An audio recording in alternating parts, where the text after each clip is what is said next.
अभ्यास 17 dictation will be start after 3 seconds।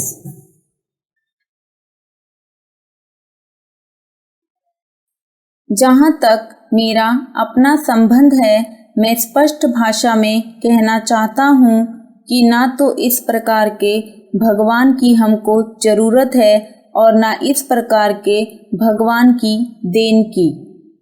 हमारे लिए तो वही भगवान आराध्य हो सकता है जिसे हमारे स्वरूप से स्नेह हो। इस प्रकार का भगवान हमें कभी पसंद नहीं है जो इस देश की एकता के लिए एक विदेशी भाषा को देन के रूप में हमें दे।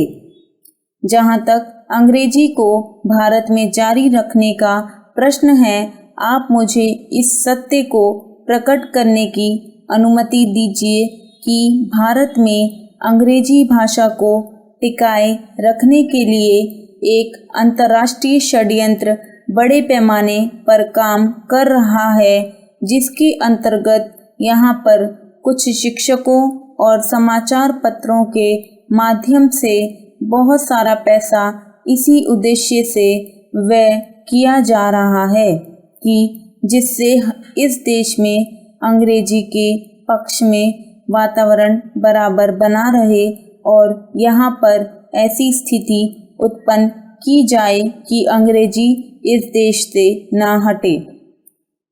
हमारे मित्र ने कहा कि दुनिया में जो भारत का रूप गया वह अंग्रेजी के माध्यम से गया, लेकिन वह शायद भूल गए कि हमारे देश के ऋषि और महर्षि भारत के जिस रूप को लेकर गए थे वह रूप कपिल और कणाद ने दिया था। वह अंग्रेजी के द्वारा गुलामी में मिला हुआ रूप नहीं था। यदि संसार में हमारा रूप अंग्रेजी के माध्यम से गया है तो कैसे केवल 19 वर्ष पहले निर्मित राष्ट्रीय इस्राएल ने अपनी भाषा हिब्रू के माध्यम से संसार के देशों में अपनी स्थिति मजबूत बनाई है। प्रश्न यह है कि उसका रूप किस माध्यम से संसार में गया है। जर्मनी और फ्रांस का गलत तथ्य देकर एक विदेशी भाषा का पक्ष लेना समझ में नहीं आता है। आज कहा जाता है कि जब तक हिंदी और दूसरी भारतीय भाषाओं में वैज्ञानिक और तकनीकी साहित्य तैयार ना हो जाए तब तक वे शिक्षा का माध्यम नहीं बन सकती हैं।